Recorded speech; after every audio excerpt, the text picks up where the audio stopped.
لمدة أسبوع، والمتطوعين والمتطوعات باجين من مختلف أنحاء المغرب. والوسائل اللوجستيكية متوفرة. 10,000 كاميو وحافلة اللي تيتنقلوا في نفس الوقت. هذه 50 عام غادي يوصلوا للجنوب ديال طرفايا اللي غادي يكون هو المخيم.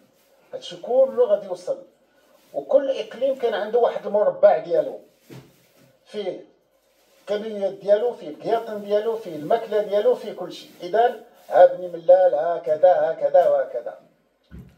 وبقينا تنتظروا ما العمل، شنو غنديروا. خصك تعرف بان كل اقليم دا معاه الاطباء ديالو، ودا معاه الفرمليات ديالو، ودا معاه الاجواق ديالو. ملي تنشوفوا دابا بعض وحدين الشطيح، راه كل جوق كل اقليم دا معاه اجواق ديالو.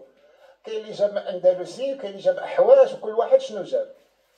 اذا هذا كله كان تينشط في الليل، حيت في الليل كان بحال واحد المهرجان كبير ديال التراث الشعبي، ديال الفن الشعبي، ديال واحد الناس كل منطقة بطبيعة الحال. الا انه يوم الاربعاء 5 نوفمبر جاو اللي خداونا كصحفيين وداونا الاكادير. مشينا للبلديه في 9 الليل، الملك غيلقي خطاب. الصحفيين كل واحد تيدير التحليل. كاين اللي تيقول اودي وقعت ضغوطات على المغرب باش يوقف المسيره، كاين اللي تيقول هادشي غادي يتوخر وغيرجع الامم المتحده. وبقينا تنعينوا وانا تنعقل. كان في الجانب ديالي واحد الصديق ديالي من جريده يوميه فرنسيه، فقلت له اول كلمه غادي يقولها الحسن الثاني غنقول لك واش المسيره كاينه ولا ما كايناش.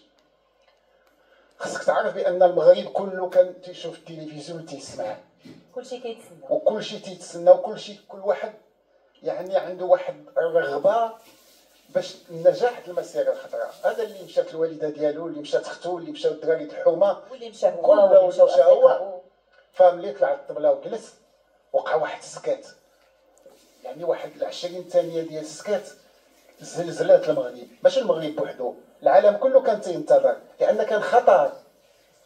فالملك نزل يعني جلس وقال: الحمد لله شعبي العزيز، واذا عزمت فتوكل على الله، غدا تنطلق المسيره. يا سلام. بالفعل العالم كله يعني كان انبهر بالفكره وبدقه التنفيذ. غادي نرجعوا مازال التفاصيل.